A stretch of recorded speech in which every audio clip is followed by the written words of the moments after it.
ስግደትን እንሰግዳለን። ለቅዱሳን ግን የአክብሮት ስግደት እንድንሰግድ መጽሐፍ ቅዱስ ይነግረናል። እስኪ ስለ ስግደት አንዳንድ የመጽሐፍ ቅዱስ ሀሳቦችን ለማንሳት እንሞክር። ስለ ስግደት የሚናገሩ የመጽሐፍ ቅዱስ ሀሳቦችን ለማንሳት ልሞክር። እሺ ወደ ዕብራውያን 11:21 ላይ ለምሳሌ ያክል ዕብራውያን 11:21 ላይ ያዕቆብ ሲሞት በእምነት የዮሴፍ ልጆች እያንዳንዳቸውን ባረካቸው፣ በዘንጉም ጫፍ ተጠግቶ ሰገደ ይላል። በዘንጉም ጫፍ ተጠግቶ ሰገደ። እንዲህ አይነቱ ስግደት ያምልኮ ስግደት ነው የምንለው። እንግዲህ በኋላ ላይ ወንድማችን በመጽሐፍ ማስረጃ እንደሚያጠረን ተስፋ እናደርጋለን። ሌላው መጽሐፈ ዜና መዋዕል ቀዳማዊ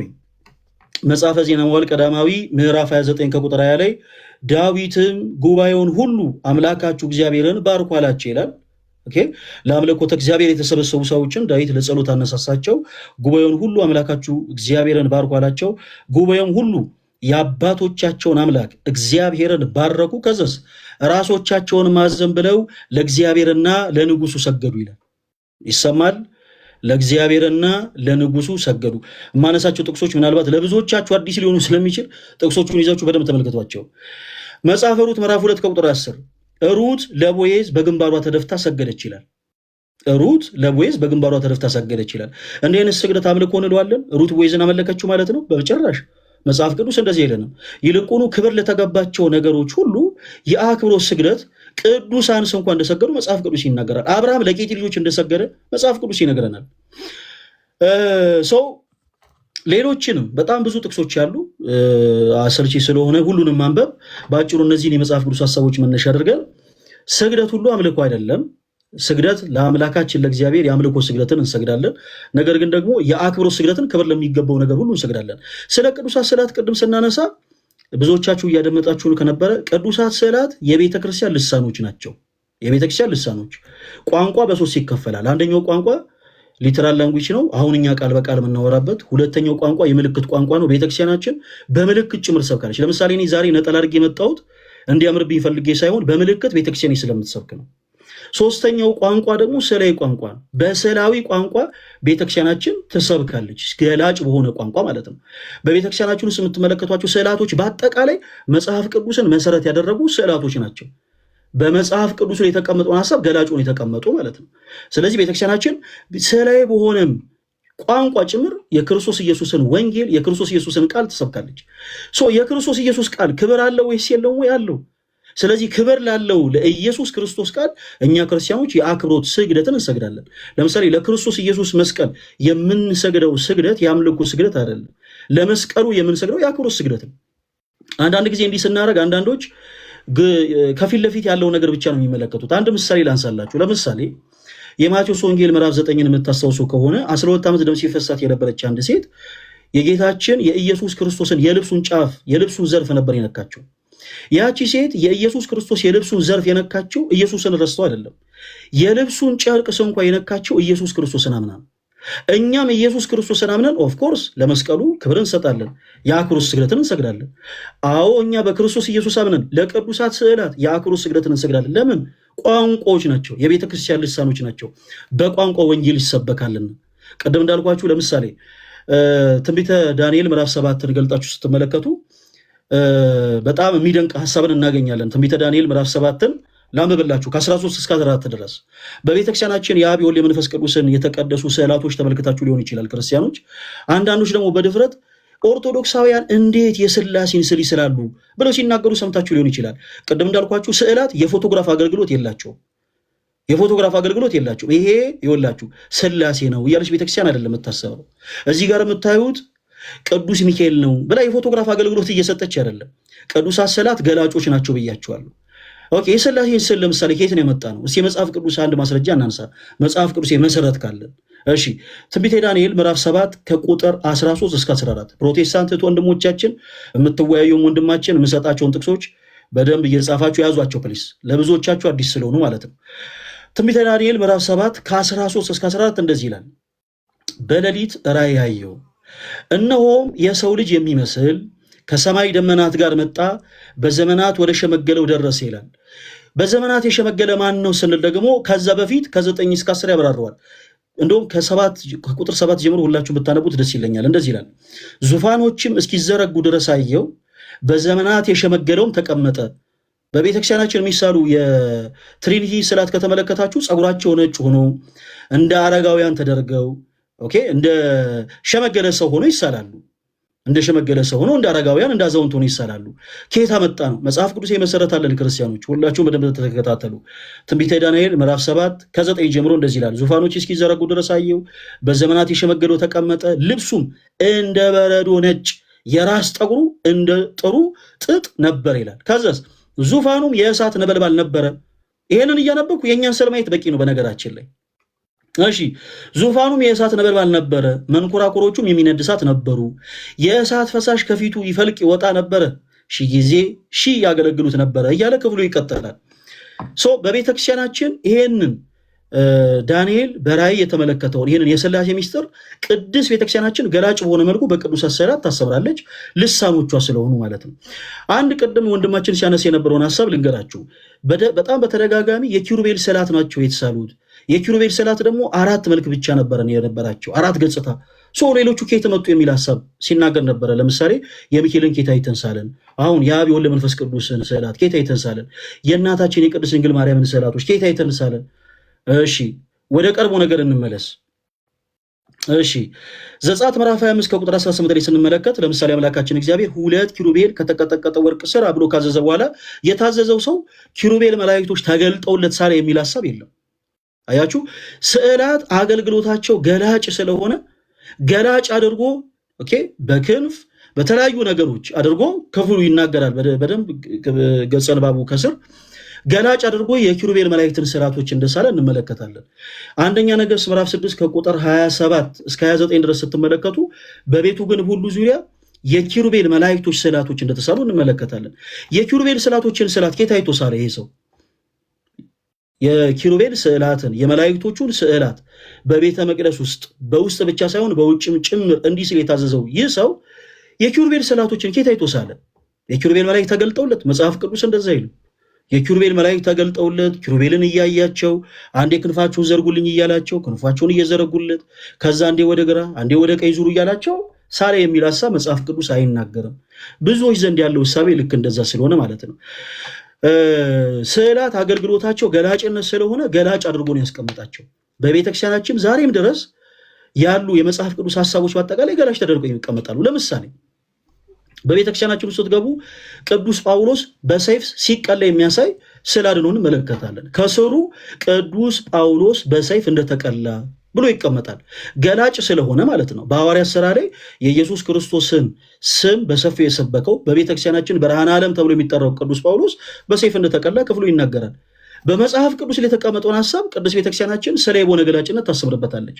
በራእይ መጽሐፍ ላይ ሚካኤልና መላእክቱ ዘንዶን እንደተዋጉት ዘንዶም ደግሞ እንዳልቻላቸው መጽሐፍ ቅዱስ ይናገራል። ብዙዎች የዘንዶ ስዕላትን ሲመለከቱ ምን አይነት ሀሳብ ይኖራቸዋል? ይዋቸው ኦርቶዶክሳውያን ዘንዶን ያመልካሉ። ይኸው ዘንዶን አስቀምጠው ይኸው እዚህ ጋር እያመለኩ ነው፣ ወርሺፕ እያደረጉ ነው ብለው ይናገራሉ። ይሄ የዋህነትና ሞኝነት ነው።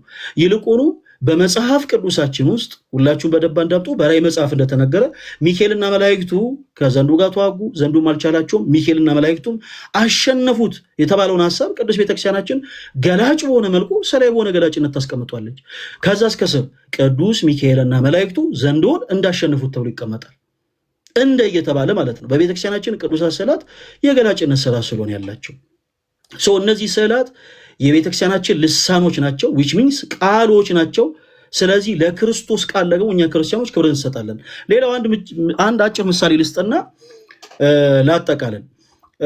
ቤተክርስቲያናችን ለሁሉም ነው ወንጌልን የምሰብከው፣ ለተመረጡ ሰዎች አይደለም ወንጌልን የምሰብከው። ለሁሉም ጤነኛ ለሆነው አካል ጉዳተኛ ለሆነውም ሰው ቅድስት ቤተክርስቲያናችን ይህች የክርስቶስ ኢየሱስ ሙሽራ የሆነችው እናታችን እሺ ለሁሉም ወንጌልን ትሰብካለች። ለሁሉም ሰው ለምሳሌ መስማት ለማይችል አካል ጉዳተኛ ለሆነ ሰው ወንጌል እንዴት ነው የሚሰበክለት? ምሳሌ ልስጣችሁ ክርስቲያኖች። ለምሳሌ ይሄ መስማት የማይችል ሰው ወደ ፕሮቴስታንት ወንድም እህቶቻችን አዳራሽ ብትወስዱት ምንድነው ኦብዘርቭ በማድረግ ብቻ ሊረዳ የሚችለው የክርስቶስ ኢየሱስ ቃል ምንድን ነው? ለምሳሌ አንድ ቪዲዮ እዚህ ጋር ያለ ሰው ቢከፍትለት እና ኦብዘርቭ ቢያደርግ ቢመለከት፣ ወይም ደግሞ ወደ አንድ የፕሮቴስታንት አዳራሽ ጎራ ቢል ይሄ ሰው ለምሳሌ አንድ ስሪፒስ የለበሰ ሰው እጆቹን ጭኖ ሰዎችን ሲጥል ሊመለከት ይችላል። የሆኑ ሰዎች ሲጨፍሩ ሊመለከት ይችላል። አንዳንድ ሰዎች ሲዘሉ ሊመለከት ይችላል። አንዳንድ ሰዎች ሲወልቁ ሊመለከት ይችላል። ነገር ግን ህይወት ሆኖ ሊያስተምረው የሚችል ምንም አይነት ነገር ኦብዘርቭ አድርጎ ሊመለከት አይችልም። ቤተክርስቲያናችን ለሁሉም ፍትሐዊ እናት ናትና ይህንን ሰው ራሱ ወደ ኦርቶዶክስ ቅዱስ ቤተክርስቲያን ስትመጡት ኦብዘርቭ በማድረግ ብቻ የሚረዳቸው ብዙ መጽሐፍ ቅዱስ ሐሳቦች አሉ። ኦኬ ለምሳሌ በጉላቶቻችን ላይ የሚሳሉ ስዕላቶችን ተመልክታችኋል። በመዝሙር እንደተጻፈ እግዚአብሔር ከጽዮን በግ ጋር ይመጣል ወአምላክነ ይገርምም እሳት ይነድድ ቀድሜው አምላካችን እግዚአብሔር ዝም አይልም በፊቱ እሳት ይነዳል ይላል። ስለዚህ ይህ ሰው ወደ ቤተክርስቲያናችን ሲገባ በቅዱሳት ስዕላቱ ጌታችን ኢየሱስ ክርስቶስ ዳግም ለፍርድ እንደሚመጣ እንኳን ቤተክርስቲያናችን በልሳኗ ትሰብካለች። አመሰግናለሁ። ቴንኪው ከልብ አመሰግናለሁ። እዚህ ውስጥ ያላችሁ በሙሉ አጀንዳዎችን ላይቭ መገባበትን ሰዓት የተለያዩ ሀገራችን ውስጥ ያሉ ወቅታዊ ጉዳዮችን እንዲሁም ላይቭ ሲገባ የምንወያይባቸውን አጀንዳዎች የተለያዩ ጉዳዮችን ማሰፍረው በቴሌግራም ስለሆነ ስልኮቻችሁን አወጣችሁ ቴዲ ሐዋሳ ብላችሁ ጽፋችሁ የቴሌግራም ቻናል ቤተሰቦቹ ነው። ብዙ ቻናሉ እዛ በስሜ የተከፈቱ አሉ። 4600 ያለው ነው የኔ ቻናል። እዛ ላይ ቤተሰብ ያለው ናችሁ። ቤተሰብ እንድትሆኑ እድሜ 15 ደቂቃ ነው እንደሚ እሺ ቀደም መጀመሪያው ላይ ሆኖ ቢሆን እንዴት ደስ ባል ነበር። የቅድሙን በሩጫ ባላደረኩት ነበር ደቂቃ ያንሰኛል ብዬ በሚል ማለት ነው። ኤኒዌይ አሁን ስለተሰጠኝ ድጋሚ መሄድ ካለብኝ እሄዳለሁ። ያላነሳሁትን አነሳለሁ። እሺ ወንድማችን አሁን እኔ ባነሳሁት ላይ አይ ቲንክ ሪፍሌክት ስላደረገ እኔም አደርጋለሁ እሱ በተናገራቸውና እኔን በወቀሰበት ክፍል ላይ ማለት ነው። ለምሳሌ የኢያሱ መጽሐፍ ምዕራፍ 7 ቁጥር 6 የእግዚአብሔርን ቃል ጠቅሶ ኢያሱና ከሱ ጋር የነበሩት የህዝብ አለቆች በቃል ኪዳኑ ታቦት ፊት ከጠዋት ጀምሮ እስከ ማታ ድረስ ተደፉ ብሎ የሚለው የእግዚአብሔር ቃል አለ። እውነት ነው። በማን ፊት ነው? ልብ በሉ። እዚህ ያላችሁ 16000 ሰው በማን ፊት ነው የተደፋው? ኢያሱ በእግዚአብሔር የቃል ኪዳኑ ታቦት ፊት ነው። ያህዌ ክብሩን ባኖረበት ሁለቱ የድንጋይ ጽላቶች በውስጡ ባሉበት በስርየት መክደኛው ላይ እግዚአብሔር በዛ አገኛለሁ ብሎ ባለበት በታቦቱ ፊት ነው የተደፋው። በስዕል ፊት አይደለም የተደፋው። በሆነች ሴትዮ ፊት ስዕል ፊት፣ በሆነ ወንድ ሰውዬ ስዕል ፊት አይደለም የተደፋው።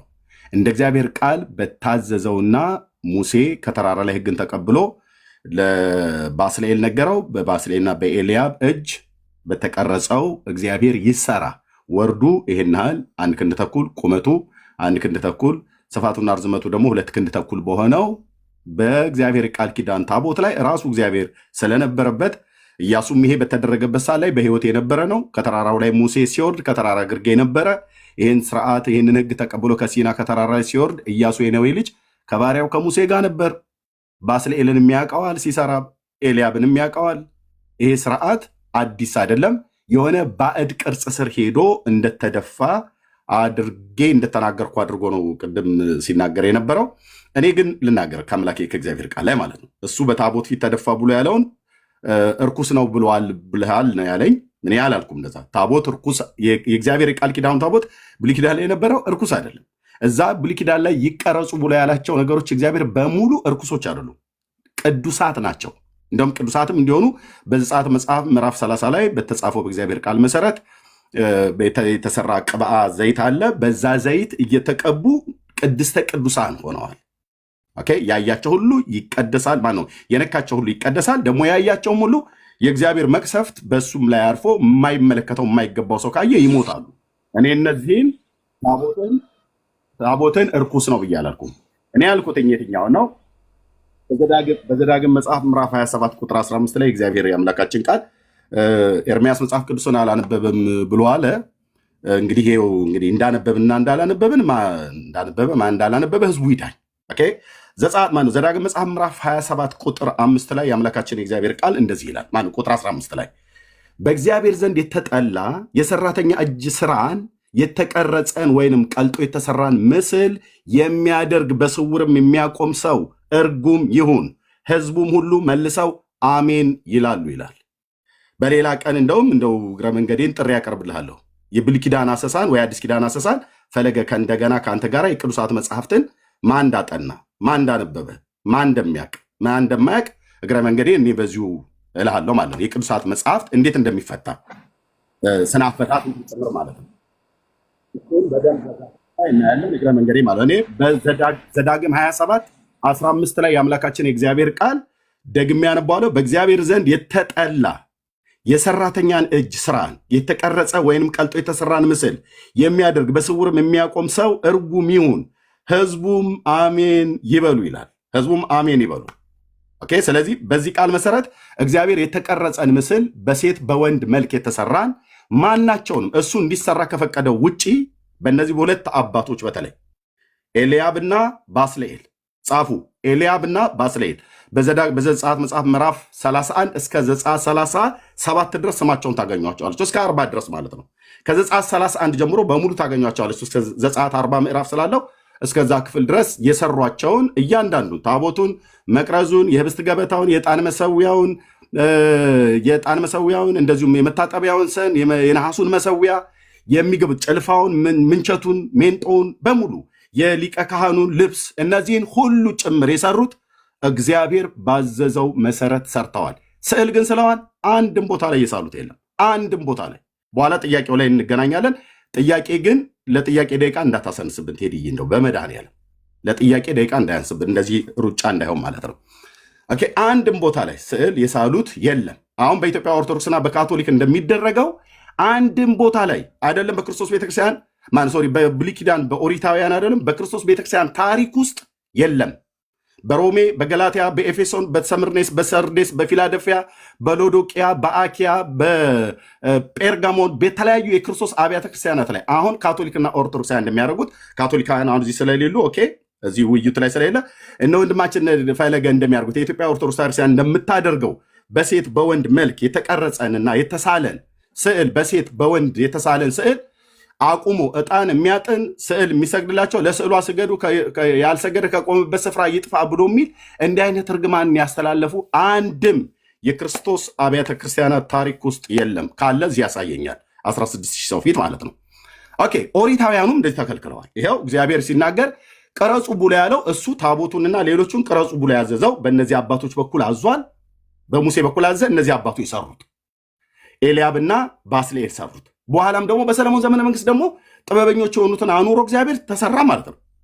በሰለሞንም እጅ የተሰራው በሙሴም እጅ የተሰራውን እግዚአብሔር አዞ ነው። በኦርቶዶክሳውያን እጅ አሁን እየተሰሩ ያሉት ግን አንድም እግዚአብሔር ያዘዛቸው አንድም ቄስ ይህን ትእዛዝ የተቀበለ የለም። ሙሴ ከሲና ተራራ ላይ ነው የተቀበለው። በተራራው እንዳሳየው ምሳሌ ለማድረግ ተጠንቀቅ ብሎ ስላለው ማለት ነው። በዕብራውያን 8 ላይ በዘጸአት መጽሐፍ ምዕራፍ 27 ቁጥር 8 ላይ እንደዚህ ተመሳሳይ የሆኑ የመጽሐፍ ቅዱስ ክፍላት እንደዚሁም በዘጸአት መጽሐፍ ምዕራፍ 25 ቁጥር 40 ላይ በተራራው እንዳሳየው ምሳሌ ለማድረግ ተጠንቀቅ አለው ይላል። ስለዚህ ሙሴ የሰራው በተራራው ላይ ባየው ምሳሌ መሰረት ነው ማለት ነው። በተራራው ላይ እግዚአብሔር የሴት ስዕል አላሳየውም። በተራራው ላይ እግዚአብሔር የወንድ ስዕል አላሳየውም። በተራራው ላይ እግዚአብሔር ሌላ ነገር አላሳየው። የሚያሳየውን ራሱ እያንዳንዱን እንዳሳየው ምሳሌ ለማድረግ ተጠንቀቅ አለው። በዛኑ ልክ ሰራ ይላል። በሰለሞንም እጅ የተሰራው ቅድም ተናግራ ያለው በአንደኛ ዜና መጽሐፍ ምዕራፍ 28 ቁጥር 19 ላይ ለዳዊት ከእግዚአብሔር ዘንድ ተጽፎ ምሳሌው መጣልኝ ይላል። ያ የተጻፈለትን ዳዊት ለልጁ ለሰለሞን ሰጠ። ሰለሞንም ኪሩቦችን ከወይራ እንጨት ሲሰራ በወርቅ ሲለብጥ በግድግዳው ላይ የዘንባባ ዝንጣፊና የፈነዳ አበባም ከዝግባው እንጨት ከሊባኖስ አስመጥቶ ከኪራም ንጉሥ አስመጥቶ እላው ላይ ሲያስቀርጽ አስቀርጾ ነው። ልብ በሉ፣ ስሉ አይደለም፣ አስቀርጾ ነው። ሲያስቀርጽ እግዚአብሔር ባዘዘው መሰረት ነው። ስለዚህ ሙሴም ይሁኑ ሰለሞን ሲሰሩ መገናኛውም ድንኳን ይሁኑ ቤተ መቅደሱ ሲሰራ የሰለሞን ቤተ መቅደስ ማለት ነው ሲሰሩ እግዚአብሔር ባዘዘው መሰረት ነው የተቀረጹት ሁሉ የተቀረጹት የተሰሩት ሁሉ የተሰሩት ማለት የተሳለ ግን የለም። የተሳለ ግን የለም። ኦኬ። ስለዚህ ይህን እንላለን። ሌላው በኢትዮጵያ ኦርቶዶክስ ተዋሕዶ ቤተክርስቲያን አሁን እሱ ላይ ነው ጠንከር ብዬ የምናገር የመጽሐፍ ቅዱስን እዚህ ላይ ስለተናገሩ በኢትዮጵያ ኦርቶዶክስ ተዋሕዶ ቤተክርስቲያን ቅዱሳት ስዕላት ወይ ደግሞ ስዕለ አድኅኖ ተብለው የሚታመኑቱ ሁለቱንም ቃል ይጠቀሟቸዋል። ስዕለ አድኅኖ ብላ ቤተክርስቲያን ትጠቀማለች፣ ቅዱሳት ስዕላትም ብላ ትጠቀማለች። እነዚህ በመጽሐፍ ቅዱስ መሰረት ላይ የተሰሩ አይደሉም ብዬ ስል አደባባይ ላይ የምናገረው ምንም ድብብቅ የለም። መጽሐፍ ቅዱሳዊ ናቸው ብሎ ሊለኝ ደግሞ ወንድሜ ፈለገ መጥቷል። ጥሪ እሱ ነው የጠራኝ። በእርግጥ እኔ 4 ጊዜ ጥሪ አቅርቤለት ከዚህ በፊት 4ቱንም ጥሪ አልተቀበለም። አልወያይም ከአንተ ጋር ተጠየቅ፣ እኔ ጠይቃለሁ፣ አንተ መልስ ነው ብሎ ያለኝ። ቤቱ ድረስ ነበር ሄጄ ጥሪ ያቀረብኩለትኝ። እሱ ግን አሁን ጥሪ ያቀረብልኝ ቆይቶ ተቀበልኩትኝ። እኔ ሰየው በቴዲ ቤት ይሁን ብያልኩኝ። ኦኬ። ስለዚህ አሁን ወንድማችን ሊመልስልኝ መጥቷል ማለት ነው። በኢትዮጵያ ኦርቶዶክስ ተዋሕዶ ቤተክርስቲያን ታሪክ ከኦሪታውያኑም የሌለ ከክርስቶስ ቤተክርስቲያን ታሪክ ውስጥም ተፈልጎ ቢገኝ አንድም ቦታ ላይ ሊያሳይ የሚችልበት መረጃ በሌለበት ላይ አንድ መዓት በሴት በወንድ መልክ የተሳለ ስዕል ለነዛ ስዕሎች ይታጠናል፣ ለነዛ ስዕሎች ይሰገዳል። በኢትዮጵያ ኦርቶዶክስ ቤተክርስቲያን ወደ እነዛ ስዕሎች ይለምናሉ። በኋላ ላይ ያነሳዋለው ዲያቆን እንደመሆኑ መጠን መልክአ ሚካኤል ላይ ለልሳንከን እግረ መንገድ ተዘጋጅበት መልክአ ሚካኤልም ማለት ነው። ቀዊሜ ቅድመ ስልከ ሶብአ ወትርሲኤ የሚለውን ቃል በኋላ ላይ በደንብ በስዕሉ ፊት ቆመ ስለማመን ጸሎቴን ፈጥነ ስማኝ ብሎ የሚለውን እናያለን። እንደዚህ አይነት መጽሐፍቶች ስላሉ ማለት ነው በቤተክርስቲያኒቱ። ኦኬ። ስለዚህ እነዚህ ቅዱሳት ስዕላት ተብለው የሚባሉት በኢትዮጵያ ኦርቶዶክስ ተዋሕዶ ቤተክርስቲያን ልብ በሉ። እዚህ ያላችሁ ሰዎች ምን ያደርጋሉ ብላችሁ ብትሉኝ በኢትዮጵያ ኦርቶዶክስ ተዋሕዶ ቤተክርስቲያን ያሉ ስዕላት ይናገራሉ። ስዕላቱ ያወራሉ፣ ራስ አፍ አላቸው፣ ያወራሉ። ሁለተኛም ወተትን ያፈልቃሉ። ለምሳሌ የማርያም ስዕል ጡት ታጠባ ነበር። ከጡቷ ወተት ተስ ነበር እና አባ ጊዮርጊስ ዘጋስጫ ወተት። ይሄ ርዕሳችን አይደለም። በርዕሳችን መብቴ ነው። ማንም ሰው እንደዚህ ባፉ እንዲጸዳዳ ነው የሚያደርገው። ኤርሚያስ መብት አይደለም። ማንም ለአንተ መብት ያደረገ ስዕልና ስዕል ነክ ውይይቱ ስናወራ እንደነበረው እነዚህ ነገሮች ካሉ አንተ ደግሞ በሚሰጥ ደቂቃ ለምን እንደሚደረጉ ውሸትም ከሆኑ ውሸት መሆናቸውን ታጋለጣለህ። ርዕሳችን አይደል። አሁን እያወራ ያለው ነገር በመጀመሪያ ቴሌ ልታወያየን የጠራው አንተ ነህ። ስለዚህ ቅድም እንዳልከው ከጆሮ ካለፈ አስታውሱኝ ብለሃል። አሁን እየተናገራቸው ያላቸው ነገሮች ለምሳሌ ከቅዱሳት ስዕላት ጋር ተያይዞ ምንም አይነት ግንኙነት የላቸው። የምናወራው በቅዱሳት ስዕላት ዙሪያ ነው። በቅዱሳት ስዕላት ዙሪያ ደግሞ ስናወራ በነገራችን ላይ እስካሁን ደቂቃው ይለቅ በሚል እንጂ የሰባ ሀሳብ ተናግሮ አይደለም እስካሁን ቁጭ ብዬ ነው የሚሰሙ ያሉት። ሲናገር ግን ቆይ አዳምጠኝ። እኔ ያለሁባት ቤተክርስቲያኔ ኦርቶዶክስ ቅድስት ቤተክርስቲያን ማንም ሰው ሊደፍረው ሊነካው የማይገቡ ደግሞ የራሷ የሆነ ክብርና የተቀደሱ ንዋያቶችም ጭምር አሏት። ስለዚህ ለምሳሌ እዚህ ጋር ተቀምጦ በቅዱሳት ስዕላት ዙሪያ በመጽሐፍ ቅዱስ የማስረጃ ማውራት ሲቻል ይቅርታ አድርግልኝ፣ እኔ በግሌ ይሄን ቃል ልጠቀመው ኤርሚ በአፉ እንዲጸዳዳ አልፈቅድለትም።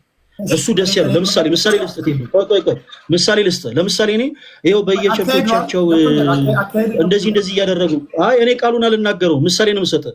ለምሳሌ በቸርቾቻቸው እንደዚህ እያደረጉ ምናምን ብዬ አላስፈላጊ ነገር መናገር አይጠበቅብኝም።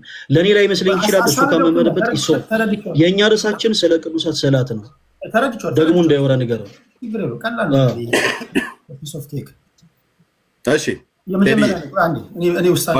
የመጀመሪያው ነገር አወያየን ብላችሁ ፈልጋችሁ የመጣችሁት እናንተ እንጂ አይደለም የጠራኋችሁ። ልክ ነው። ጥሪ አድርጋችሁልኝ እናንተ አወያየን ብላችሁ ስላከበራችሁኝ አመሰግናችኋለሁ። ኢንድ ሪዘልቱ ምንድን ነው? እዚህ ጋር የሚያደምጡን አድማጮቻችን የምትናገሩትን ንግግር ግራ ቀኙን አይተው የራሳቸውን እንዲወስዱ ነው። ስድብ ከሆነ ይሄ ስድብ ነው አስቆምልኝ በሉኝ፣ ግራ ቀኙን አይቼ አስቆማለሁ። ከስዕልና ከስዕል ነክ ጋር ነው ቅድም አስቀድሜ አስረግጬ ወይም ደግሞ ጠበቃ አድርጌ ስጠይቃችሁ አወላችሁኛል። ከስዕልና ከስዕል ነክ ጋር ፕሮቴስታንት ጋር የሚሆን ተሐድሶ ጋር የሚሆን ኦርቶዶክሱ ጋር እንዲህ ያሉ ነገሮች ካሉ እውነት ከሆኑ እውነት የሆኑበትን መንገድ ታስረዳለህ። ውሸት ከሆኑ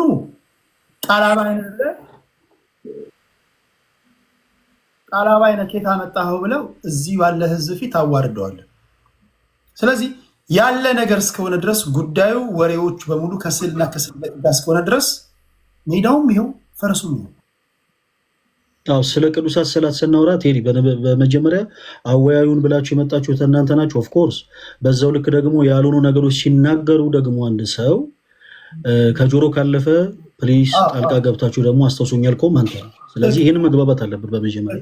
ሲቀጥል ስለ ቅዱሳት ስዕላት ስናወራ ስለ አዋልድ መጽሐፍት እያወራን አይደለም። እሺ አንድ ምሳሌ ልስጣችሁ። ለምሳሌ ሀዶተ እግዚአብሔርን የማያምኑ ሰዎች አሉ። ይሄንን ሀሳቤ ልጨርስ። ካልተናገርኩማ ልትረዳኝ አትችልም። ቆይ ደቂቃውን ይጨርሳል። ደቂቃውን ይጨርሳል።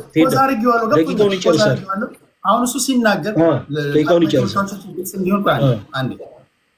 ኤርሚያስ ሲናገር የተጠቀማቸው አጸያፊ ቃላቶች ወይም ደግሞ ያልተጻፉ ቃላቶች ናቸው የምትላቸውን ንገረኝና አስቆመዋል። አሁን እያወራ ያለሁት አሁንም ቴዲ ይኸውልህ እስክጨርስ ካላዳመጥከኝ ከአንተም ጋር ልንግባባ አንችልም። አሁን እያወራን ያለነው ጉዳይ ስለሆነ ጉዳይ ተጽፏል ወይስ አልተጻፈም ነው ወይንስ አይደለም ስለሚል ሀሳብ አይደለም። ነውር ስለሆነ ሀሳብ እና ነውር ስላልሆነ ሀሳብ ነው። ለምሳሌ እዚህ ጋር ተቀምጦ የኔን እምነት ሞክ እንዲያደርግ አልፈልግም። ኦኬ ለምሳሌ እኔም የፕሮቴስታንትን እምነት እዚህ ጋር አልዘለፍኩኝም። እሱ ያመነበት ጉዳይ ሊኖር ይችላል። በጣም ብዙ ሀሳቦችን አንስቼ እኔ ለመዝለፍ እችላለሁ። ነገር ግን አልዘልፍም እኔ ፍላጎቴ ስላልሆነ። ሲቀጥል ደግሞ አንድ መሰረታዊ ነገር ልናስምርበት ይገባል። ለምሳሌ ሀልዎተ እግዚአብሔርን የማያምኑ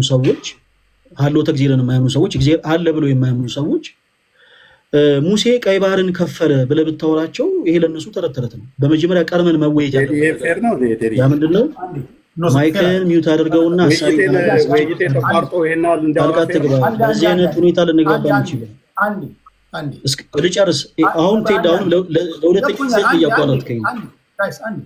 በነገራችን ላይ የሚያስና ፈለገ ብትሄዱ ሌሎች አዋየን ካሉ ለሌሎች መድረክ ሰጣለሁ። በደንብ ማስረዳት የሚችሉ ይመጣሉ እነሱ። አሁን እንድንማማር ነው እንድንዋይ ነው። ሀሳቤን ግን ሳልጨርሰው ቴዳይ ሀሳቤን እኮ ብጨርሰው ሀሳቤን ትረዳዋለህ። ሀሳቤን አልጨርሰው።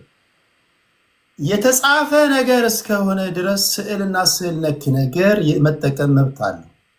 ያልተጻፈ ነገር ከሆነና ከኪሱ እያወጣ የሚያወራ ስለ ስላት አይደለም እያወራ ያለው ስለ ስላት አይደለም እያልኩ ያለሁት እኮ እያወራ ያለው ሀሳብ ወንድማችን ኤርሚያስ ስለ ስላት አይደለም ስለ ስላት ነው ካለ ስዕላቶች እስከ ስማው ድረስ ስዕላቶች ጡተ ወተት ያፈሳሉ፣ እንባ ያወጣሉ፣ እንዲህ ይላሉ። ይሄንን የሚለው ነገር ውሸት ከሆነ በቂ ደቂቃ አስጣሉ ሳልሸራርፍ ኬት አመጣኸው ትለዋል። ከይቅርታ ጋር ቴዲ አሁንም አንተም በዚህ ልክ የእሱን ሀሳብ እንደዚህ በዚህ ልክ ባታስተጋባ ደስ ይለኛል።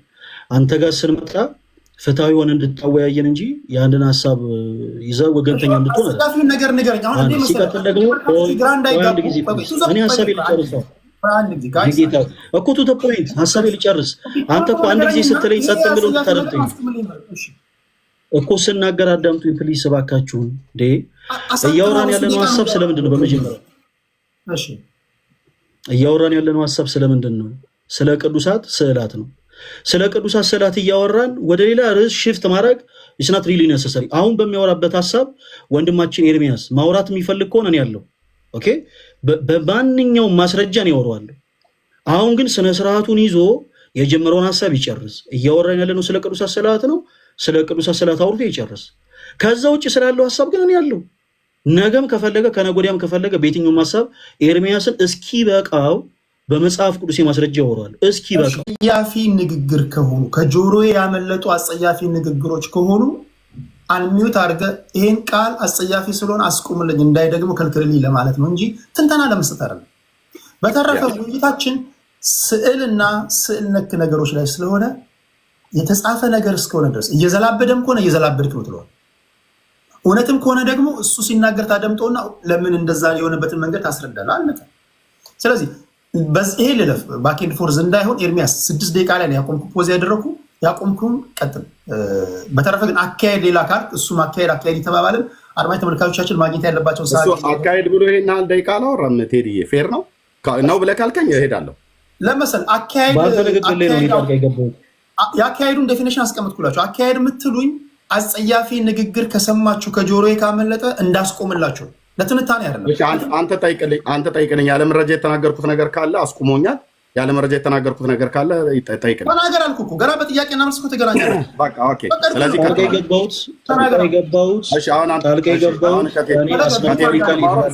እያወራ ነው። አሁንም አስነዋሪ ቃል የሚናገር ከሆነ ጣልቃ ገባል። ምክንያቱም እኔ የቤተክርስቲያን ልጅ ነኝ። ይሄ እንዳትረሱት። አንድ ጊዜ እያወራ ነው። እኔም ደግሞ የክርስቶስ ልጅ ነኝ። እዚህ ማወራ በሙሉ መጽሐፍ ቅዱሳዊ መሰረትነት ያለውና በመረጃ ላይ የተደገፈ ነው። እሱንም ይሆናል። አሁን ጥያቄ ነው ስለቀጥል አሰብ ያለባችሁ እኔም እዚህ ጋር የምታዩኝ ሰው ላሰዳደባችሁ ወይም ደግሞ ታፍራና ተከብራ በተቀመጠችው ቤተክርስቲያን ላይ ስላቅ ወይም ደግሞ ስድብ ላስተናግድ አይደለም። ቅዱሳን አባቶች ይጠይቁኛል። ቤተሰብም አለ፣ ጓደኞቼም አሉ። ስለዚህ የምናወራው ለመማማር ነው፣ ለመወያየት ነው። የተጻፈ ነገር ከሆነ የሚያወራው ታስረዳለህ፣ ያልተጻፈ ነገር ከሆነ አያችሁ ሲዘላብር ትላላችሁ። ስለዚህ አካሄድ ስትሉኝ ፕሊስ እና አስጸያፊ ንግግር ብቻ ይሁን። ኤርሚያስ ቀጥል፣ እንድትናገር ፈቅጃለሁ። 5 ደቂቃ። እሺ ቴንክ ዩ። እዚህ እንግዲህ ያላችሁ ሰዎች ወንድሞች፣ እኔም ታውቁኝ፣ ኤርሚያስ አበበ ተናገሩ። እውነቱን ያለ መረጃ አላወራም። እንደውም ደግሞ የቴዲን ፔጅ በጣም አከብረዋለሁ። የራሴን ቤት አከብራለሁ። የቴዲ ቤት ደግሞ በጣም ደግሞ አክብሬው ነው እዚህ ቤት ይሁንልን ብሎ በሚል ዮኒ ጥያቄውን ሲያቀርብ ወይ ዮኒ ጋር ወይ እዚህ ቤት ይሁን ተብሎ ሲባል ቴዲ ቤት የመጣሁትኝ በጣም ሚዛናዊ የሆነ ነገር ሲያወያይ ስላየኑ ማለት ነው። ስለዚህ ያለ መረጃ አላወራም። ልብ በሉ፣ መረጃ እጠቅሳለሁ። የምጠቅሳቸው መጽሐፍቶች እዚህ ጋር ቁልል መጽሐፍቶች አሉኝ። በመጽሐፍ ቅዱስ ላይ በብሉይ ኪዳንና በአዲስ ኪዳን ላይ የነበረውን ቅድም በሙሴ ዘመንና በሰለሞን ዘመነ መንግስት የነበረውን የቤተ መቅደሱና የመገናኛውን ድንኳን ስራ ከመጽሐፍ ቅዱስ ላይ አውርቻለሁኝ። በመረጃ ጥቅስ እየጠቀስኩ ማን ምን ስራ እንዳለ ይህን ትእዛዝ እንደተቀበል አሳይቻለሁ። አሁን ደግሞ ወደ ቤተክርስቲያኒቱ መጽሐፍቶች ጎራ ብዬ እናገራለሁ። ስዕላት ነው። ስዕላትን በተመለከተ ቅድም ተናግረናል። በመጽሐፍ ቅዱስም በቤተክርስቲያኒቱ እስካሁን ድረስ መጽሐፍ ቅዱስ የተናገርኩት አሁን ነው። ገና ወደ ቤተክርስቲያኒቱ መጽሐፍቶች ጎራ ስል ያስቆመኝ ማለት ነው። ግን እቀጥላለሁ። በመረጃ የምንናገረው ልብ በሉ።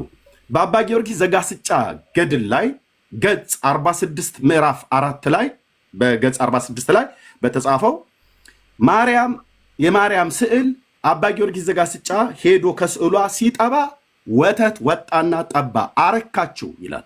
ስዕል ወተት ያወጣል ማለት ነው። በኢትዮጵያ ኦርቶዶክስ ቤተክርስቲያን የማርያም ስዕል ወተት እያወጣ አባ ጊዮርጊስ ዘጋስጫን አጥብታ አርክተዋለች። መጽሐፉ አባ ጊዮርጊስ ዘጋስጫ መጽሐፍ። እሺ፣ ሁለተኛ ደም ይወጣል ከመጽሐፍ ትናገራለች።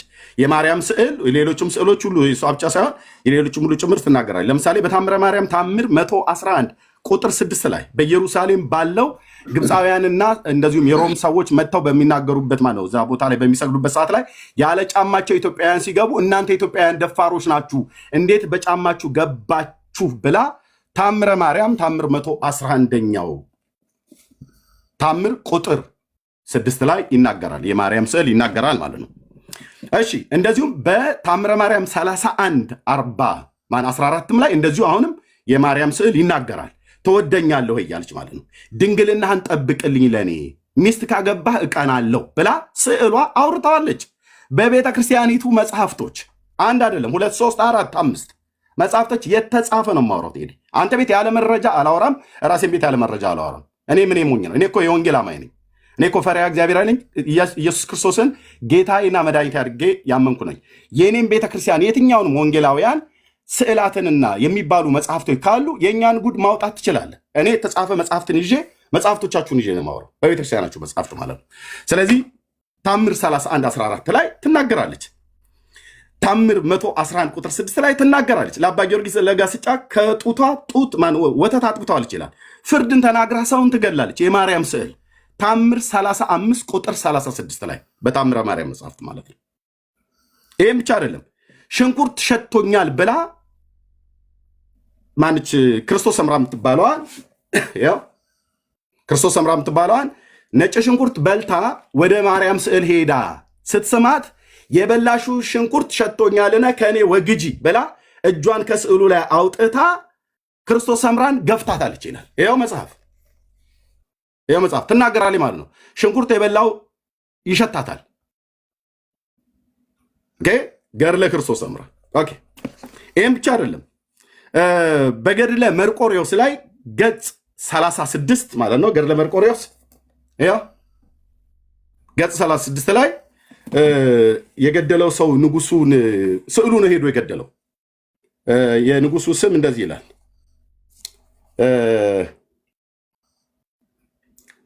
ኡልሚያኖስ የተባለውን ሰው ስዕሉ ገድሎታል። የመርቆሬዎስ ስዕል ሄዶ ገድሎት ስዕሉ ላይ ካህናቱ ወደ ቤተ ክርስቲያን ሲገቡ ደሙ ከስዕሉ ጦር ላይ ሲንጠባጠብ አይተዋል። ገድለ መርቆሬዎስ የተናገርኩትኝ፣ ገድለ ክርስቶስ ሰምራ ይህን ሁሉ የተናገርኩት፣ ገድለ አባ ጊዮርጊስ ዘጋስጫ የተናገርኩት፣ ታምረ ማርያም የተናገርኩት፣ ስዕሉም እንዲናገራቸው ይለምኑታል። ቅድም በተናገርኩት በድርሳነ ሚካኤል መልካ ሚካኤል ላይ ለልሳንከ ብሎ በሚለው ክፍል ላይ አይ ቲንክ ሙሉን ፈለገ ሊያውቀው ይችላል፣ ላያውቀውም ይችላል። ምናልባት መልካ ሚካኤልን ካልተማረ ማለት ነው ላያውቀው ይችላል። ከተማረ ግን ላያውቀው ይችላል። እንደው ባይማረው እንኳን ቀዊሜ ቅድመ እስልከ ብሎ የሚለውን ወረባ ያጣውም ቀዊሜ ቅድመ እስልከ ሶባ ወትርስ ኢለ በብሂለ ኦሆ ፍጡና አስማኒ ቃለ ብሎ የሚለውን አያውቀውም። የቤተክርስቲያን ዲያቆን ስለሆነ ማለት ነው። መቼም ጠርጥራለሁ አያውቀውም ብዬ በሚል ልጠርጥር። ስለዚህ ስዕላት በኢትዮጵያ ኦርቶዶክስ ተዋሕዶ ቤተክርስቲያን ሰውን ይገላሉ፣ ረግመው ወደ ውሻነት ይቀይራሉ። ስዕላት ከስዕላት ቃል ይወጣል።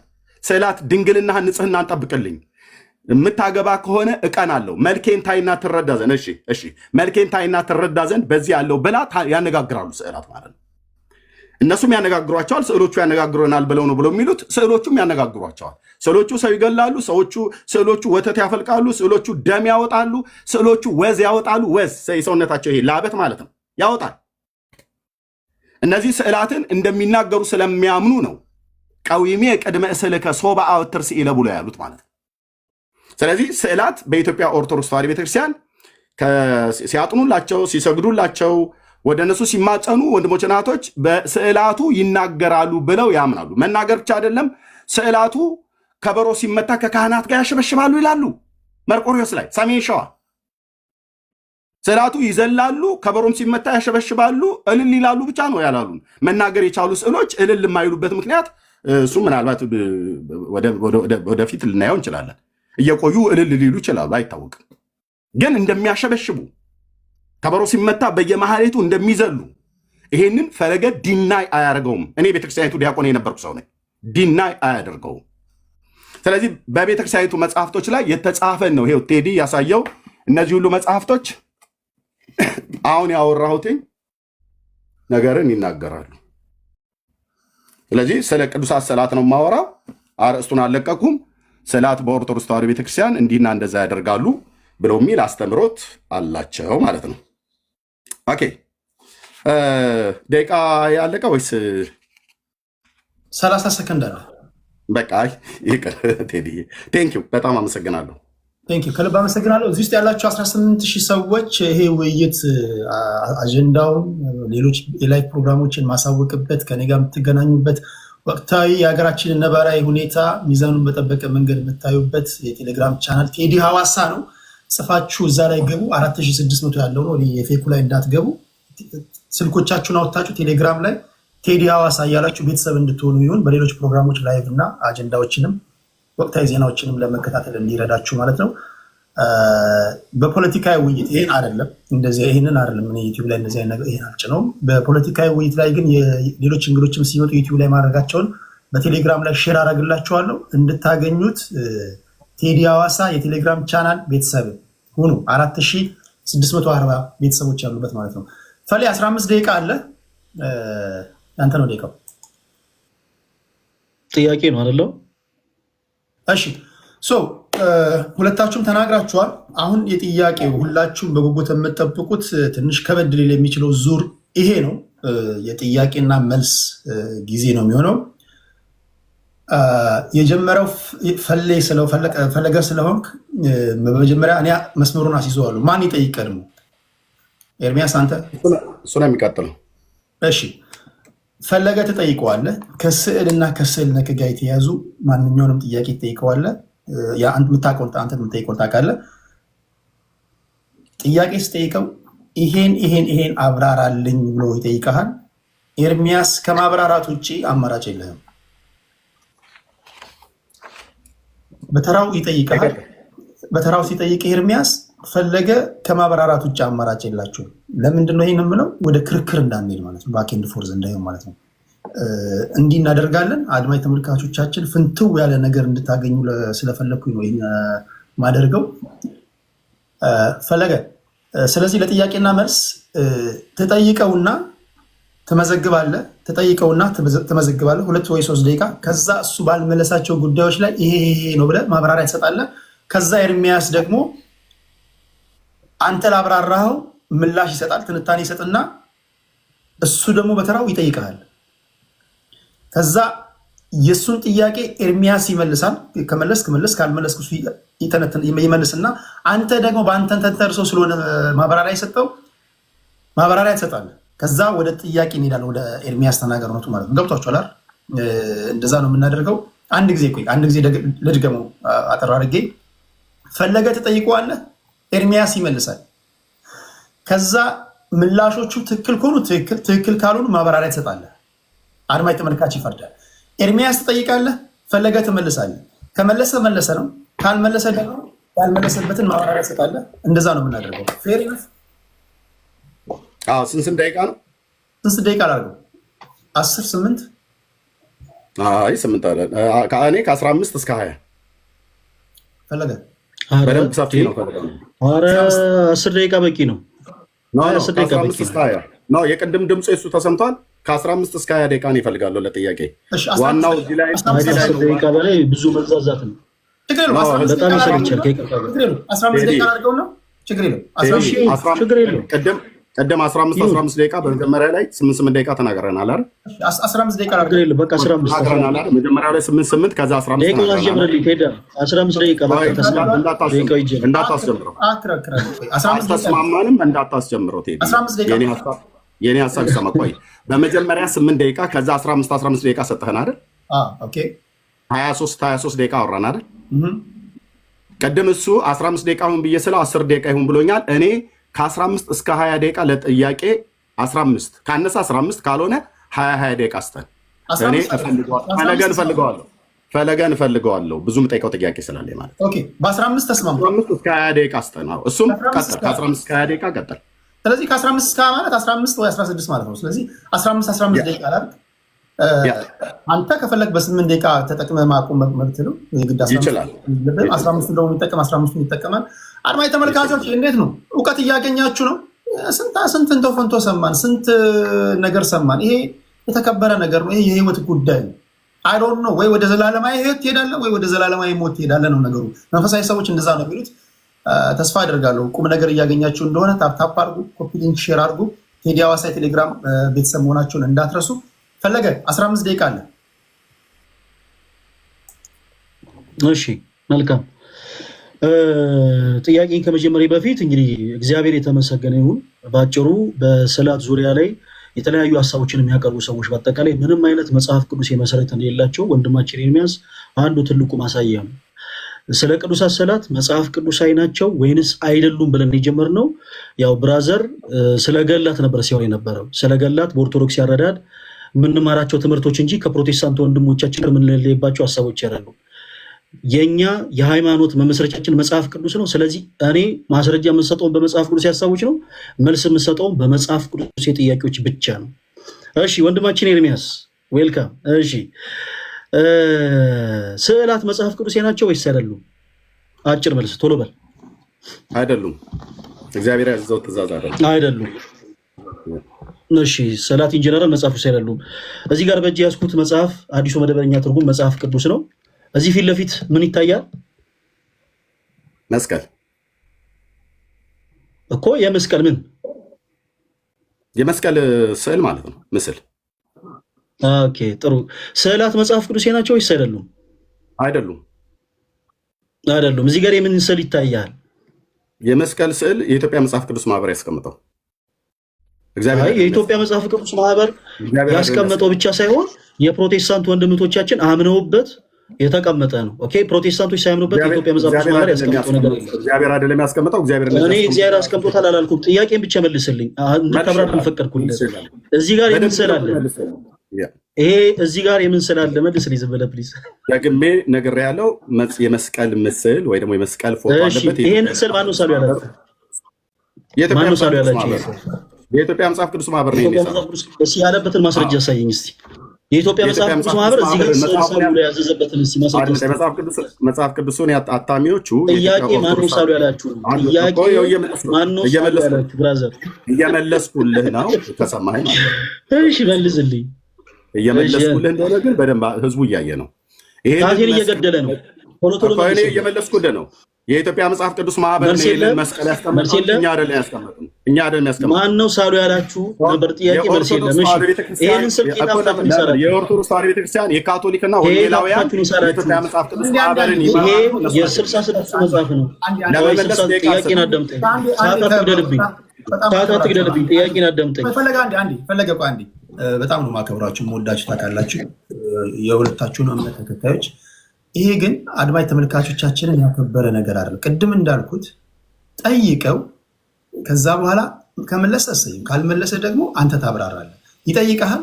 ከመለሰ እሰየው፣ ካልመለሰ አንተ ታብራራለህ። ፍርዱን ለአድማጭ ተመልካች እንሰጣለን። አሁን እንዲህ በለቃችሁ ምን ይሆናል መሰላችሁ? የቆሎ ገበያ ይሆናል። ጭቅጭቅ እንዳይሆን። እሺ ደቂቃን 12 ደቂቃ ከ41 ሰከንድ ላይ ነው ያቆምኩት። ቀጥል ፈለገ። እሺ መልካም። እዚህ ጋር ይሄ 66ሱ መጽሐፍ ነው። እዚህ ጋር ይሄን የምትመለከቱት ክርስቲያኖቶች ወንድሞች 66ሱ መጽሐፍ ነው። አዲሱ መደበኛ ትርጉም መጽሐፍ ቅዱሶች ናቸው ሁለቱ። እሺ ወንድማችንን ስንጠይቀው ስዕላት መጽሐፍ ቅዱሴ ናቸው ወይስ አይደሉም ስንለው ጀለስ ምንድን ነው ያለን? አይደሉም ነው ያለን። እሺ ሰርፕራይዝ። እዚህ ጋር ስዕል አለ። የምን ስዕል ነው? የመስቀል ስዕል።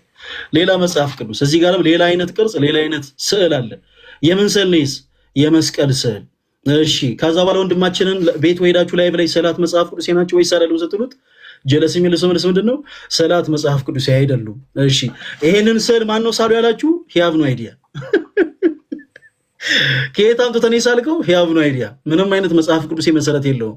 እሺ የመጽሐፍ ቅዱስ ማህበር ይሄንን ስዕል አስቀምጦታል። ወንድማችን ይሄንን ስዕል አንተ ተቀብለዋል? ይሄንን ስዕል እዚህ ላይ መቀመጡን አክሴፕት አድርገዋል? ወንድማችን ኤርሚያስ እሺ መልሱን መልሶታል። የኢትዮጵያ መጽሐፍ ቅዱስ ማህበርን የኢትዮጵያ ኦርቶዶክስ እና ካቶሊካውያን ይሄንን መልስ ነው የጠየቁን። ብቻ መልስ ያልጠየቁን ሰዓቴን አትግደል ፕሊስ።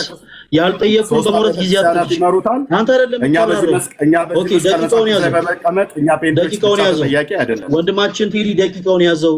እኔ ነኝ እንጂ ማብራሪያ አንተ አይደለም ብራዘር። አሁን ቤት አይደለም ያለው። ስለዚህ ስነ ስርዓት ያዝና ልክ እንደኔ ለጆሮ የሚቆረቆሩ ነገሮች እየተነገሩ ቢሆንም አዳምጥ። ረጅም ሰዓት ሲናገር ነበር። ደቂቃውን ከእንደገና አስጀምረልኝ። ማብራሪያ እሱ ነበር ሲሰጥ የነበረው። እኔ ማብራሪያ ሲሰጥ የነበረው። ስለዚህ ደቂቃውን ከእንደገና ከ12 ደቂቃ ላይ አስጀምረልኝ። አንድ ጊዜ ለመጨረሻ ጊዜ ፈለገ ጥያቄ ትጠይቀዋለህ። ከመለሰ እሰየው፣ ካልመለሰ ደግሞ ታብራራለህ። ይጠይቀሃል፣ አብራራው። ከመለስ እሰየው፣ ካልመለስ ያብራራል። ከዛ ፍርዱን ለአድማጭ ተመልካች እንሰጣለን።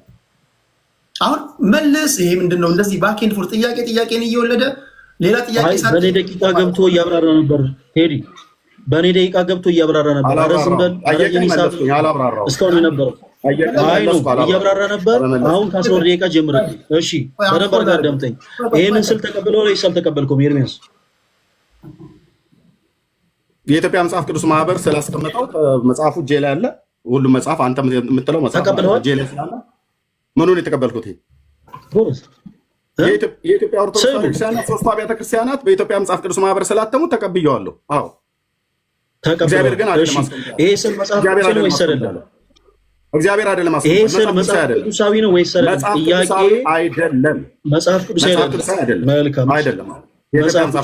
አመሰግናለሁ። እሺ አመሰግናለሁ። በቃ እሺ ስግደት ሁሉ አምልኮ ነው ብለህ ታምናለህ ወንድማችን ኤርሚያስ? ለምን አይነት ስግደት? ስለ ስዕላት የሚደረግ ስግደት አምልኮ ነው እያልክ ስታወራ ነበረ። ስግደት ሁሉ አምልኮ ነው ብለህ ታምናለህ? ለስዕላት የሚደረግ ስግደት አዎ አምልኮ ነው። የጠየቁ ጥያቄ ስግደት ሁሉ አምልኮ ነው ብለህ ታምናለህ? ለስዕላት የሚደረግ አምልኮ ለስዕላት የሚደረግ ስግደት የጠየቁ ጥያቄ ለመጨረሻ ጊዜ ነው የምጠይቀው። ሁላችሁም አዳምጡ። ሁላችሁም አዳምጡ። በጅምላ አትጠይቀኝም። ለስዕላት የሚደረግ አላልኩም። ለስዕላት የሚደረግ አላልኩም። ለስዕላት የሚደረግ አላልኩም። ስግደት ሁሉ አምልኮ ነው ብለህ ታምናለህ ወይስ አታምንም? በቃ መልስ የለም። መልስ የለም። አመሰግናለሁ። እኔ አብራራለሁ። እሺ ወንድማችን የጠየቅነው ስዕላት ሁላችሁም አዳምጡ። ስዕላት መጽሐፍ ቅዱሴ ናቸው ወይስ አይደለም በሚለው ሀሳብ ላይ ለስዕላት የሚደረግ ስግደት አምልኮ ነው እያለ ስለነበረ ኦኬ እሺ ስግደት ሁሉ አምልኮ ነው ብለህ ታምናለህ ወይ ብለን ስጠይቀው መልስ የለውም።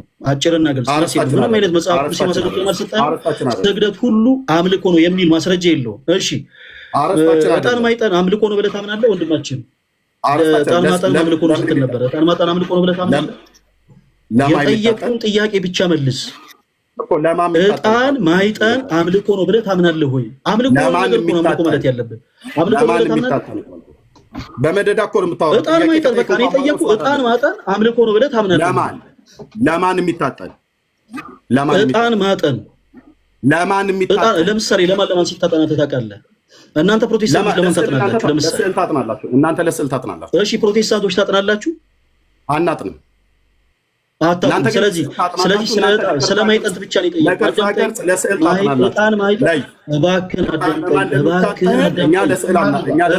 የጠየቅኩህን ሳትሰማ አትመልስ ብራዘር። የምጠይቅህን ጥያቄ አዳምጠኝ። ስዕል ማይጠን አምልኮ ነው ስትል ነበረ። ስለ አምልኮ ነው አሁን ያወራው። ዕጣን ማጠን አምልኮ ነው ወይስ አይደለም? ቶሎ ቶሎ ለስዕል ማጠን አምልኮ ነው። ለስዕል በመጽሐፍ ቅዱስ ማስረጃ ነው የጠየቁ። ዕጣን ማጠን አምልኮ ነው ወይስ አይደለም? ለመጨረሻ ጊዜ በመጽሐፍ ቅዱስማ ከመጣ ለእግዚአብሔር ታጥቦ እሱ አምልኮ ጣዖት አይደለም። ዕጣን ማጠን አምልኮ ነው ወይስ አይደለም? እሺ መልስ የለም። ለስዕል ማጠን መልስ የለም። ባጭሩ እዚህ ውስጥ ያላችሁ ክርስቲያኖች ወንድሞች፣ ሌላ ሰው ልክ እንደዚህ ምንም አይነት የመጽሐፍ ቅዱስ ማስረጃ ሳይኖረው ለዕጣን እየታጠነ ምናምን ብሎ ሲጠይቅ የመጀመሪያው ጥያቄ መሆን ያለበት ዕጣን ማጠን አምልኮ ነው ወይስ አይደለም ነው። አምልኮ ነው ካለ የመጽሐፍ ቅዱስ ማስረጃ፣ ጀለስ የመጽሐፍ ቅዱስ ማስረጃ ስለሌለው ሌላ ነገር ነው እያወራ ያለው። መልስ የለህም። አጭርና ግልጽ። እሺ ዘጸአት ምዕራፍ 20 ከቁጥር 4 እስከ 5 ድረስ የተጠቀሰው ጥቅስ ስዕላትን የሚቃወም ነው ወይስ ጣዖታትን የሚቃወም ነው? ስዕላትንም ቅርጻ ቅርጽ የሚቃወም ነው። ስዕላትን የሚቃወም ነው ወይስ ጣዖታት? ለጣዖት ነው የተመጣው ወይስ ለስዕል? ጥያቄን እየጠየቀ ደቂቃ እየሰጠኝ አይደለም እንዳወራ። ስዕላትንም ቅርጻ ቅርጽንም የሚቃወም ነው። ዘጸአት መጽሐፍ ምዕራፍ 20 ቁጥር 4። እሺ በጣም ጥሩ። በላይ በሰማይ ሲል መላእክትን ያካትታል? አቤት የሰማይ ሰራዊት ነው ብሎ የሚለው ፀሐይና ጨረቃ የሰማይ ሰራዊት ያካትታል። አድምጠኝ። የሰማይ ሰራዊትን ብሎ ስለሚል በላይ በሰማይ የፀሐይና ጨረቃ ከዋክብት ሁሉ ጭምር ስላሉ የሰማይ ሰራዊት ብሎ ስለሚል አጠቃላይ ግዑዛንንም ሕያዋንንም ፍጥረታት በሙሉ አይፈቅድም። የጠየቁት ጥያቄ መላእክትን ያካትታል ወይስ አያካትትም? ይፈቅዳል ወይስ አልመለስክልኝም። መላእክትን ያካትታል ወይስ አያካትትም? የጠየቁት ጥያቄ ያካትታል ወይስ አሁን እኮ ይሄ ብዙ የሚያደናግጥ ሀሳብ አይደለም። የተናገርከውን ነገር ያነሳው የጠየቁን አዳምጥ። በመጀመሪያ መላእክትን ያካትታል ወይስ አያካትትም? ይቅርታ ጋር እንዲህ ማለት ልግባ። አንደኛ ቅድም ስንጀምር እዚህ ውስጥ መምህራኖቻችን አሉ፣ ከኛ በላይ እውቀት ያላቸው ሰዎች እያዩን ነው። ጠየከው መመለስ አለመመለሱን ይፈርዳል አድማጭ ተመልካች። ይጠይቃል መመለስ አለመመለስን አድማጭ ተመልካች ይፈርዳል። ፍርዱን ለህዝብ እንተው። አንተም ስትጠየቅ ያልጠየቁትን ጥያቄ ግን ሲመልስ የጠየቁት ጥያቄ ይሄ ነው ማለት አለብኝ። ቆይ ፈለገ እኔ አንተን ለምሳሌ ጥያቄ ጠይቀዋለሁ። ከዛ በኋላ መመለስ አለመመለሱን አድማጭ ተመልካች ያህል አንተ ደግሞ ታስረዳለህ። ባኬንድ ፎርዝ ሲሆን ማደራችን ጥያቄን እየወለደ ሊረዝምብን ነው። ለአንተም እንደዛ ነው መሆን ያለበት። ይጠይቃል፣ ትመልሳለህ። ካልመለስ ያብራራዋል እሱ። ካልመለሰ አብራራ አንተ። እንደዛ ናት አይሻል? እሺ 10 ደቂቃ 11 ደቂቃ። እሺ ስላልጠየቁት ነገር ግን የሚያወራ ከሆነ የጠየቁት ጥያቄ ይሄ ነው እለዋለሁ። ኦኬ እሱም ነገር በደንብ ይታሰብበት። ወንድማችን ኤርሚያስ በላይ በሰማይ ሲል ዘጸአት ምዕራፍ 20 ቁጥር 4 ላይ በላይ በሰማይ ሲል መላእክትን ያካትታል ወይስ አያካትትም? መላእክትን ሁሉ ያካትታል። ምክንያቱም በሰማይ ብሎ ሲል የሰማይ ሰራዊት ነው ብሎ የሚለው በዘዳግም መጽሐፍት ላይ በዘሌዋውያንም ጭምር ማለት ነው። ዘጸአት ብቻ አይደለም አንተ ያነበብከው፣ አንተ ዘጸአትን ያነበብከው።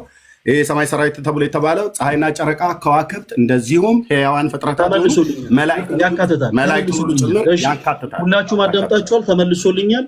በላይ በሰማይ ሲል መላእክትን ያካትታል ብሏል ወንድማችን። ቢንጎ በቃ ማለት መጽሐፍ ቅዱስ የመሰረት የሌለው ሰው ነው። እሺ በላይ በሰማይ ሲል መላእክትን ያካትታል ያለን ወንድማችን በዚህ መጽሐፍ ቅዱስ ክፍል ዘጸአት ምዕራፍ 25 ቁጥር 18 ላይ አምላካችን እግዚአብሔር 2 ኪሩቤል ከተቀጠቀጠ ወርቅ ስራ ብሎ እንዳዘዘ ክብሉን ረስቶታል። እሺ ኪሩቤል ምንድን ናቸው ወንድማችን ኤርሚ? ኪሩቤል መላእክት ናቸው። ያረሳቸውም በደንብ ልብ ብለህ ስማኝ። ኪሩቤል መላእክት ናቸው። መልሰልኛል። ለእኔ በቂ ነው። ኪሩቤል መላእክት ናቸው። ዘጸአት ምዕራፍ 20 ቁጥር 4 ላይ ነው። ለእኔ በቂ ነው። ለእኔ በቂ ነው። ሰዓት ስለሌለኝ ቶሎ ቶሎ ወደ ጥያቄ አምልካቸው ብሎ መልሰልኛል። መልሰልኛል። አምልካቸው አላለ። ጣልቃ አትግባ። መልሰልኛል። ዘጸአት ምዕራፍ 20 እኔ መላእክትን ታመልካለህ ወይስ አታመልክም ብዬ አልጠየኩም። መላእክትን ታመልካለህ ወይስ አታመልክም ሳይሆን ጥያቄው በላይ በሰማይ ሲል መላእክትን ያካትታል ወይስ አያካትትም ነው። ወንድማችን ኤርሚያስ ደግሜ እጠይቅሃለሁ። በላይ በሰማይ ሲል ዘጸአት ምዕራፍ 20 ቁጥር 4 ላይ በላይ በሰማይ ሲል መላእክትን ያካትታል ወይስ አያካትትም? ቪዲዮውን የተቀረጸው ቪዲዮ መልሰስ ደጋግመህ ሁለቴ ጠይቀኛል። ለሶስተኛ እንደ መፍትሄ ነው። የጥያቄ ሰዓት እኮ ነው። የፈለጉትን ሀሳብ ጠይቀሃል። ሌላ ጥያቄ ካለ ወደ ሌላ ጥያቄ። እሺ መልስ የለ። በጣም ጥሩ። ግራ ስለተጋባ ከዚህ በኋላ መልስ ይሰጣል። ሁላችሁም እዚህ ላይ እሱ እንደተናገረው የቀድሞውን ቪዲዮ የተናገረውን እንደ ማስረጃ አድርጋችሁ ተመለከቱት። በጣም ጥሩ። እሺ ስግደት ለእግዚአብሔር ብቻ የተገባ ነው ወይንስ አይደለም? አረስታችን አይደለም። ስለ ስዕላት ነው ዛሬ። ስለ ቅዱሳት ስለ ስግደት አንስተሃል። ምን እንዳወራ አርስትማ ሆኖ እኮ ስለ አንስተሃል እንጂ ስለ ስግደት ለስዕል ስለሚደረግ ስግደት ለስዕል ስለሚደረግ ስለሚታጠን አንስተሃል። ስግደት አምልኮ ነው ወይስ አይደለም? በቃ መልስ የለህም። ቴንኪው አመሰግናለሁ። እሺ መልስ የለህም። መጽሐፍ ቅዱስ የምታውቅ መስሎን ነበር። መጽሐፍ ቅዱስ አታውቅም። እሺ ስግደት ሁሉ አምልኮ ነው ወይስ አይደለም ስንል ክርስቲያኖች ስግደት ሁሉ አምልኮ አይደለም። ወንድማችን በጣም በተደጋጋሚ ለቅዱሳት ስዕላት የሚደረግ ስግደት ልክ እንደ አምልኮ አድርጎ ሲናገር ነበረ። ምንም አይነት የመጽሐፍ ቅዱስ ማስረጃ የለውም። እድሉን ሰጥተነዋል። በመጽሐፍ ቅዱስ ማስረጃ ስግደት ሁሉ አምልኮ እንደሆነ እንዲያሳይ ብራዘር ምንም አይነት አይዲያ የለውም። ስግደት ሁሉ አምልኮ አይደለም። እንዴት እንደዚህ ያለ? ለምሳሌ ቅድም ያነሳናቸውን የመጽሐፍ ቅዱሱ ከእንደገና ማንሳት እንችላለን። በዚህ በመጽሐፈ ሩት ምዕራፍ 2 ቁጥር 10 ላይ ሩት ለቦዔዝ በግንባሯ ተደፍታ እንደሰገደች መጽሐፍ ቅዱስ ይነግረናል። እደግመዋለሁ። ሩት ለቦዔዝ በግንባሯ ተደፍታ እንደሰገደች ይናገራል። ሩት ለቦዔዝ በግንባሯ ተደፍታ ሰገደች ማለት ቦዔዝን አመለከችው ነው ወይ? በፍጹም ወርሺፕ አረገች የሚል አንድም የመጽሐፍ ቅዱስ ትምህርት ወንድማችን ሊያመጣልን አይችልም። ሌላ መጽሐፈ ዜና መዋዕል ቀዳማዊ ምዕራፍ 6 ከቁጥር 29 ላይ ለእግዚአብሔርና ለዳዊት እንደተሰገደ ይናገራል መጽሐፍ ቅዱስ። ሊያው በተመሳሳይ ሰዓት በተመሳሳይ ጊዜ ለእግዚአብሔርና ለዳዊት ተሰግዶ አይ ለእግዚአብሔርም ለዳዊትም የቀረበው ስግደት አምልኮ ነው የሚል ሐሳብ የለም። ወንድማችን ምንም አይነት የስግደት መጽሐፍ ቅዱሳዊ መሰረት ስለ ስግደት ምንም አይነት መጽሐፍ ቅዱስ የመሰረት ሳይኖረው ነው እንዲሁ በከንቱ ኦርቶዶክሳውያን ለስዕላት ይሰግዳሉ እያለ ሲናገር የነበረው። በአጭሩ ምንም አይነት መጽሐፍ ቅዱሳዊ መሰረት የለም። እሺ ለስዕላት ማይጠን አምልኮ ነው ስትለን ነበረ። ማጠን አምልኮ ነው ወይስ አይደለም? አምልኮ ነው። ቶሎ አንድ ጊዜ መልስልኝ። አምልኮ ነው። ጣዖት አምልኮ ነው። አምልኮ ነው የሚናገር አንድ የመጽሐፍ ቅዱስ ማስረጃ ስጠኝ። እጣንን ማይጠን አምልኮ እንደሆነ የሚናገር አንድ የመጽሐፍ ቅዱስ ማስረጃ ስጠኝ። እሺ ዘጸአት ማነው? ትንቢተ ሕዝቅኤል መጽሐፍ ምዕራፍ 8 ቁጥር 10 ላይ ላውጣለህ። አንዴ ጠብቀኝ። ኦኬ ዘጸአት መጽሐፍ ማነው? ትንቢተ ሕዝቅኤል መጽሐፍ ምዕራፍ 8 እሺ እጣን ማይጠን እንግዲህ አምልኮ እንደሆነ ማስረጃ ላይ መጣለን ነው። ጥያቄ ጠይቀኸኛል አይደለ? ጥያቄውን ልመልስበት። ትንቢተ ሕዝቅኤል መጽሐፍ ምዕራፍ 8 ከቁጥር 6 ጀምሮ ትንቢተ ሕዝቅኤል መጽሐፍ ምዕራፍ 8 ከቁጥር 9 ጀምሮ ወደ እርሱም ገባ፣ በዚያ የሚያደርጉትን ርኩሰት እያለኝ እኔም ገባሁ ነው። በግንቡ ዙሪያ የተንቀሳቃሽና የርኩሳን አራዊት ምሳሌ የእስራኤል ቤት ጣዖታት ሁሉ ተስለው ነበር። በፊታቸው ከእስራኤል ቤት ሽማግሌዎች 70 ሰዎች ቆመው ነበር። በመካከላቸው የሳፋን ልጅ የአዛንያ ቆሞ ነበር። ሰው ሁሉ እያንዳንዱ በእጁ ጥናውን ይዞ የዕጣኑ ጢስ ሽቱ ይወጣ ነበረ። የእስራኤል እነሱም የሰው ልጅ ሆይ የእስራኤል ቤት ሽማግሌዎች በጨለማው ለእያንዳንዱ ቤት ወንድማችን የሚያስ ለጣዖታት የሚደረግ አላልኩም። ጥያቄ ለጣዖታት የሚደረግ አላልኩም።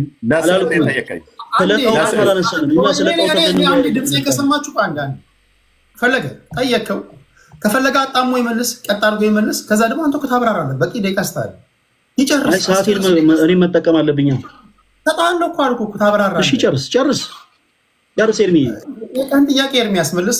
ከዛ አንተ ደግሞ ይኸው በትንቢተ ሕዝቅኤል መጽሐፍ ምዕራፍ 8 ቁጥር 12 ላይ ከ9 እስከ 12 ድረስ ባለው የእስራኤል ቤት ሽማግሌዎች በዛ በአንደርግራውንድ ባለ በጨለማ ቤት ውስጥ የስዕል ቤት ብለው ለተንቀሳቃሾች አራዊትና ለጣዖታት ሁሉ ጭምር ለስዕል ማለት ነው፣ ለስዕል ያጥኑ ነበር። በስዕሉ ቤት ለስዕል ብለው ያጥኑ ነበር። የስዕል ቤት ብለው ሰርተው ማለት ነው። ይኸው ጣዖት አምልኮ መሆኑ በቃ እርምጃ ያለው። እሺ የጠየቁት ጥያቄ በቃ ይበቃል። የጠየቁት ጥያቄ ስለ ጣዖታት አልነበረም። ወንድማችን አንተ እያወራህ ስለ ጣዖታት ነው። ለጣዖታት የትኛውም ክርስቲያን ይጠን፣ ይስገድ፣ ያምልክ፣ ወርሺፕ ያደርግ የሚል አንድም ትምህርት ቤተክርስቲያናችን የላትም። እኛ የጠየቁት ጥያቄ ስለ ስግደት ስጠይቅ ለጣዖታት ስግደት ይገባሉ እያልኩ አይደለም። ስለ ማይጠንት ስጠይቅ ለጣዖታት ማይጠን ይገባሉ እያልኩ አይደለም። ማይጠንት በራሱ ባይት ሰልፍ ጣዖት አምልኮ ነው ወይስ አይደለም ብዬ ነበር። ለምሳሌ በራዕይ መጽሐፍ ላይ ስንመለከት ጣልቃት ትግባ፣ በቃ አንተ ጣልቃት ትግባ ፕሊስ። እኔ የጠየኩት ጥያቄ ስለ ጣዖታት አልነበረም፣ ስለ ቅዱሳት ስዕላት ነው። ለቅዱሳት ስዕላት ስለሚደረግ ማይጠን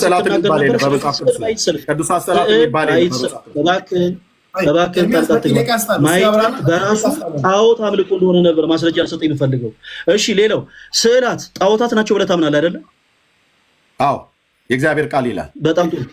ኢቫንጀሊካል ተብሎ ከሚጠሩ ቸርቾች ውስጥ የሚጠሩ ቸርቾች ውስጥ አንዷ ሉተራን ቸርች ነች እና በውስጧ ስዕላቶች አሉ። ስለዚህ ሉተራውያን ጣዖት አምላኪዎች ናቸው ማለት ነው። ምን አይነት ስዕል ነው ያለው በሉተራውያን እና በካቶሊክ አረንጓዴ ምን አይነት ያው ሰርች አድርገው ልክ በኢትዮጵያ ኦርቶዶክስ ተዋሕዶ ቤተክርስቲያን ስዕላቶች አሉ። አንተ ንገረን። ሉተራውያንና ለምሳሌ መላእክት ስዕላቶች አሉ። ለምሳሌ የመላእክት ስዕላቶች አሉ። የመላእክት ስዕላቶች አሉ። ኢቫንጀሊካል ተብሎ የሚጠራው በሉተራን ሉተራን ቸርች ደቂቃን ፖዝ ላድርገው። ለምሳሌ መረጃ አምጣ። ሉተራን ቸርች ውስጥ ስዕላት አሉ ብሏል። ልክ የመላእክት ነው ያለው። ያሳየን።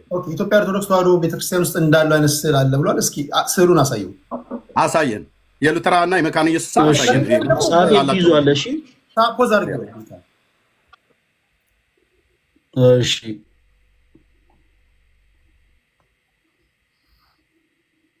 የመላእክት ስዕላት አሉ